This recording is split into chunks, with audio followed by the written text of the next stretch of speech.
Sorry I haven't posted in 4 months.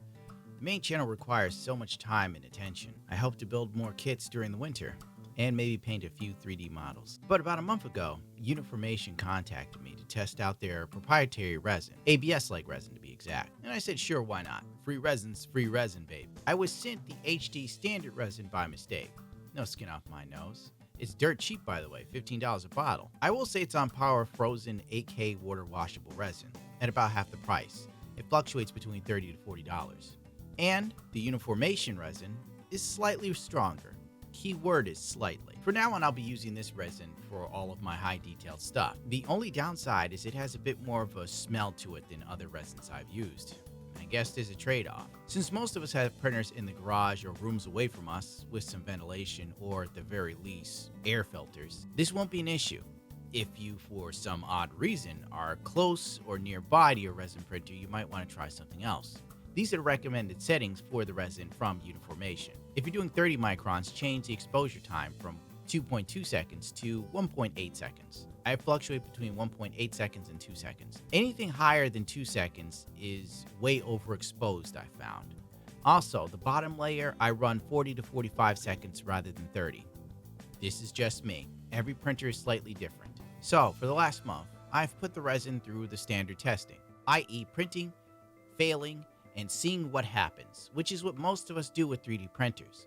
Unlike other YouTubers that their channels focus on 3D printing, I'm not doing any elaborate strength or stress tests. I just want to create models and paint them. That's where I'm at. I started by printing out beautiful women and Space Marine. Any scratches or imperfections you see are due to poor support placement, maybe underexposure, and me ripping supports off like a caveman. Overall, I am pleased with this resin, and from my experience, a vast majority of high detail resins are brittle, except for maybe one brand that I can think of, and their stuff costs about $100 a bottle, and this is $15. The price point is where it's at for me. For what you're getting at the $15 price range, it's just not really beatable. It's great, actually. I'm surprised it's this low. You're most likely looking at sexy Snow White right now. This is loaded with tons of details everywhere, and they're all popping out perfectly. I did take the time to print some smaller models too, like this bombshell girl.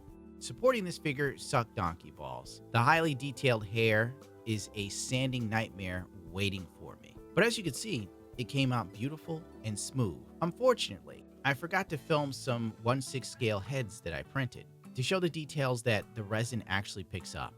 But luckily, I grabbed this model of Commander Titus from Hell Creator on Cults 3D. This bad boy came with a portrait of Demetrian Titus's face, so you're able to actually see the details at this scale, which is immaculate. His pre-supports were on the money, but if you look at this model here, it just screams pure badass.